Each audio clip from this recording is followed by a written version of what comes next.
जैसे आप अल्लाह ताला ने आपको तौफीक दी, दीन का फ़हम रखते हैं। जब इंसान दीन के साथ जुड़ता है ना, उसके अंदर दीन का फ़हम आता है, अल्लाह और उसके रसूल का फ़हम आता है, शऊर आता है, इल्म बढ़ता है, इंसान अपनी ज़ात से निकल कर इनफ़रादी, इज्तिमाई और फिर उम्मत की सतह पे सोचना शुरू कर देता है। जैसे आप सल्लल्लाहु अलैहि वसल्लम ने फरमाया कि मुसलमान जिस्म वाहिद की तरह है, अगर एक को तकलीफ़ होती है तो दूसरे को दर्द उसका फ़ील होता है। ये हमारे अंदर वो चीज़ ख़त्म हो गई, हम बेहिस हो चुके हैं। आज हमारे ख़ास तौर पर पाकिस्तानी माशरे में जो हालात चल रहे हैं, साथ वाले पड़ोसी को पड़ोसी का पता नहीं है, कोई कत्ल हो जाए हमारे आँख में आंसू नहीं आते, पता नहीं हम किस तरह बेहिस होते जा रहे हैं। और जब वो तो आम इंसान है ना, जब आप जैसे लोग जो इल्म का दीन इस्लाम का शऊर रखते हैं, अपनी ज़ात से निकल के दूसरों के लिए रहनुमाई का बायस बन रहे हैं, तो इस सिचुएशन में जब आप पाकिस्तान की सिचुएशन को देखते हैं जहाँ पे आपने बचपन गुजारा, जब आप उम्मत मुसलमान के ऊपर इस टाइम जो मज़ालिम हो रहे हैं, जिस तरह की सिचुएशन पैदा हो चुकी है, जब इन चीज़ों को आप देखते हैं, यानी एक आम पर्सन से एक ज़िम्मेदारी पे आ गए, जो कि ज़िम्मेदारी अंबिया अलैहिस्सलाम अदा किया करते थे, अब उसके बाद जो इल्म रखते हैं वो आगे लोगों तक पहुँचा रहे हैं, दूसरों को नसीहत कर रहे हैं। तो आप जब इस ज़िम्मेदारी पे आते हैं तो वो जो तड़प होती है, वो जो दर्द होता है, हर वक्त एक अंदर कैफियत बनी रहती है। मैं वो पूछना चाह रहा हूँ अपने लिए भी, क्योंकि ये सिचुएशन मेरे साथ भी होती है। तो वो जो सिचुएशन उसको आप कैसे मैनेज करते हैं? ये वीडियोज़ बना के करते हैं, कैसे मैनेज करते हैं उसको? नहीं, उसमें एक तो ये चीज़ है कि सबसे पहले आपकी अपने इमोशंस पे आपका कंट्रोल हो। आप देखते हैं दुखी इंसानियत को, आप कोई सैड वीडियो देखते हैं या राह जाते किसी मजलूम को देख लेते हैं, आपको अपने इमोशंस पे कंट्रोल होना चाहिए, क्योंकि दीन इस्लाम ने आपको पूरा पैकेज दिया है। ये नहीं कि घर वाले भूखे बैठे हैं तो आप अपनी जेब उसको दे दें। आपने घर में बेटी खाने का इंतजार कर रही है या बेटी की स्कूल की फीस देनी है, वो बीमार है उसको दवाई देनी है, उसकी बजाय आप पैसे उसको पकड़ा के आ जाए जो प्रोफेशनल बैगर निकले बाद पता नहीं। तो हमें ये माइंड गेम है, अपने इमोशंस पे कंट्रोल हो। आप देख रहे हैं बुराई, जो भी मजलूम हो रहा है आप ठीक है आप देखें, लेकिन आप उसको पहले ऑब्जर्व करें उस सिचुएशन को। जैसे पाकिस्तान के हालात है मिसाल के तौर पे ले लिए, अब ठीक है अभी सारे लोग वो तकलीफ का शिकार हैं, मुश्किलात में है, हर बंदा ही रो रहा है कि इसके पीछे कुछ चीज़ें जो मैंने ऑब्जर्व किया जिसकी वजह से ये चीज़ आई है, और ये दूर भी हो सकती है, क्योंकि दीन इस्लाम ने हमें सिर्फ जन्नत दोज़ख का नहीं बताया, दुनिया में तरक्की कैसे होनी है। सरकार दो आलम सल्लल्लाहु अलैहि वसल्लम की सीरत तैयबा पढ़ें तो वहाँ एक रियासत थी, रियासत मदीना, जिसने सारे जितने भी मज़ाहिब थे सबको अपने अंडर जमा किया, पुरअमन मुआशरा क्रिएट किया और हर बंदा वहाँ हैप्पी था। ऐसे ही है। लेकिन पाकिस्तान में ऐसा क्यों नहीं हो रहा? क्योंकि यहाँ पे आका करीम सल्लल्लाहु अलैहि वसल्लम का नाम मुबारक लिया जाता है, उनके नाम पे तोड़-फोड़ भी कर दी जाती है, लड़ाई झगड़े भी किए जाते हैं, कत्ल वारत भी कर दी जाती है, लेकिन उनकी तालीमात को फॉलो नहीं किया जाता।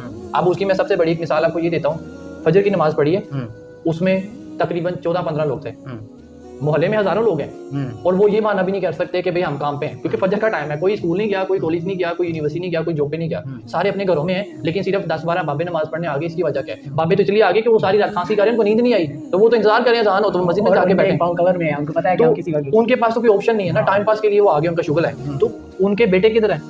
उनके बेटे घर में है ना, सो रहे हैं, उनको क्यों उठा के लाए भाई? उनको उठा के लाते, नमाज पढ़ते, नमाज जुमा में जितना रश है मस्जिद में उतना नमाज फजर में होना चाहिए, अल्लाह के साथ कनेक्शन जुड़े। दूसरी चीज रिज़्क़ हलाल, रिज़्क़ हलाल में हमारा पाकिस्तान सबसे पीछे इसलिए हो गया, शैतान ने ना एक सोच डाली है यार बच्चों की खातिर कर रहे हैं, ठीक है, बच्चे दूसरों के भी बच्चे हैं, एक मेरा बच्चा है एक आपका बच्चा है, मैं अपने बच्चे को 1 करोड़ की चीज दे सकता हूँ, लेकिन उसके लिए शर्त ये है कि मैंने अपनी मेहनत से कमाया और मैं तो दे दूँ।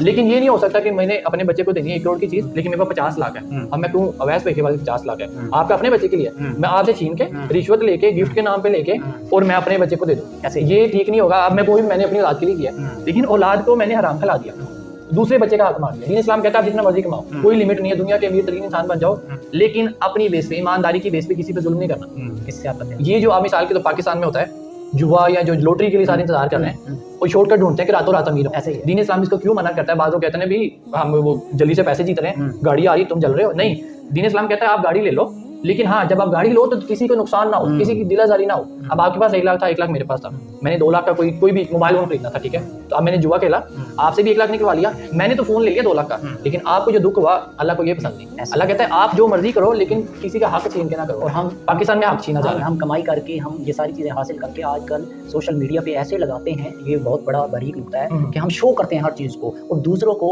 वो जैसे आप सल्लल्लाहु अलैहि वसल्लम ने फरमाया ना कि एक पड़ोसी हो तो वो खाना बना रहा हो तो उसकी खुशबू उस घर तक ना जाए, यहाँ तक हमें कहा गया। लेकिन हम कोई भी नई चीज़ खरीदते हैं ना, कोई भी कामयाबी लेते हैं, हम दूसरे के जज्बात का वो ऐसे उसको खेलते हैं ना उसके साथ कि हम उसको स्टेटस पे लगाते हैं, हर जगह शेयर करते हैं और दूसरे को दिखा रहे होते हैं, दिखावा कर रहे होते हैं। वो इसकी वजह से भी करप्शन शुरू होती है ना। वजह क्या है? आपने गाड़ी ली, आपने वो व्हाट्सएप पे भी पिक्चर लगा दी, स्टेटस पे आपने फेसबुक पे भी डाल दी कि मैंने नई कार ली है, ठीक है, अब मैंने देखी मैं जल गया, अब मैंने कहा कि यार मैंने भी गाड़ी लेनी है और इसी हफ्ते लेनी है, क्योंकि मैंने जब नेक्स्ट टाइम वैसे मिलने जाना है तो मैंने भी अपनी गाड़ी में जाना है। अब उसके लिए क्या होगा? क्योंकि अब मेरे पास पैसे नहीं है, तो मैं क्या करूंगा? फिर मैं कोई शॉर्टकट ढूंढूंगा, ऐसे ही है, मैं वो करप्शन करूंगा, रिश्वत लूंगा, बेईमानी करूंगा, दूसरों के बच्चों का हक मारूंगा, ऐसे और मैं कहूंगा कि मैंने भी गाड़ी ले ली। सही, ये जो मुकाबलाबाजी है इसके पीछे करप्शन है। देखें, एक मुझे दोस्त मिले, वो उन्होंने ऐसा बोला, अब मैं उनको दोस्तों की लिस्ट में तो नहीं रखता, वो कहते हैं विकास भी सारे कर रहे हैं, हम भी कर लें, क्या फर्क पड़ता है, ठीक है, ये कह के वो अपना हराम कमाई कर रहे हैं, साथ वो नमाज भी पढ़ रहे हैं, दूसरी भी पढ़ रहे हैं, उमरा भी कर रहे हैं, दूसरों को भी उमरा करवा रहे हैं। लेकिन कमाई सारी हराम हराम की है। तो इसमें ये क्या है कि बुनियाद ही पाकिस्तान गलत में बुनियाद गलत है बच्चों के नाम पे। आप देखें ना, मैंने आपको करप्शन के पैसे देने हैं ना, अब मुझे पता दीनदार है, तो मैं आके आपको ये तो नहीं कहूँगा कि आप रिश्वत ले लो, क्योंकि मुझे पता है आप नहीं लेंगे। अब मैंने अपने वो फरिश्तों को भी समझाना है, शैतान को समझाना है, शैतान को हाँ में हाँ लानी है कि वो मुझे कहे कि गुड लक, जाओ करो जाके। तो अब शैतान क्या डालेगा मेरे ज़हन में कि मैं लाया हूँ चीज़ और मैं लाके आपको कहूँगा यार ये आपके बच्चों के लिए गिफ्ट लाया था। अब मैंने उसमें गोल्ड की कोई ज्वेलरी आपकी बेटी के लिए गिफ्ट कर दी है।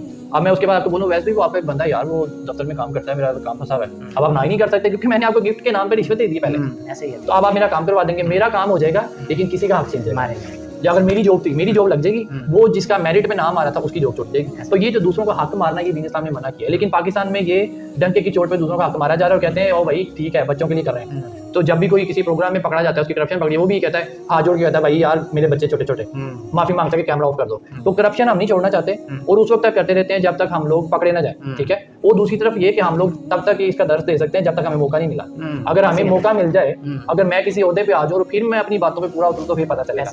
तो रिज़्क़ हलाल कमाना इतना आसान भी नहीं है ना, इसमें तवक्कुल चाहिए, सब्र चाहिए, क्योंकि रिज़्क़ हलाल आता है, इसकी एक बड़ी क्वालिटी है, निशानी है। रिज़्क़ हलाल आता है स्लोली स्लोली, टाइम लगाता है, फिर आके रहता है, उसमें बरकत होती है, वो आपकी दुनिया भी संवारता है, आखिरत भी संवार देता है। जो हराम कमाई है मेजोरिटी मोस्टली 99% आता स्पीड में, स्पीड में तबाह करके चला जाता है, आपका ईमान भी बर्बाद कर देगा और आपको वो आखिरत तो उसकी बर्बाद उसने कर दी। अब आप मैंने डिफेंस में नमाज पढ़ी है, ठीक है, अब आप डिफेंस में आप चले जाएं, किसी भी वक्त चले जाएं, डिफेंस का मैंने वैसे नाम लिया, डिफेंस वाले माइंड ना करें, बहरिया टाउन में जिस भी अच्छे इलाके में आप जाएं जहाँ अमीर लोग हैं, जिन जैसा बनने के लिए अक्सर लोग दुआएं कर रहे होते हैं, उनकी मस्जिद में चले जाएं, आपको वहाँ पे माली नमाज पढ़ता नजर आएगा, ड्राइवर, खानसामा, चौकीदार और ये आसपास दुकानों वाले लोग, ऐसे ही है बड़े लोग। और उसके अलावा बड़ी हद कोई आपको 4-5 के बाबे नजर आ जाएंगे जिनके घर में वो आवाजार बैठे थे, ठीक है, उनको वो मस्जिद में छोड़ देंगे।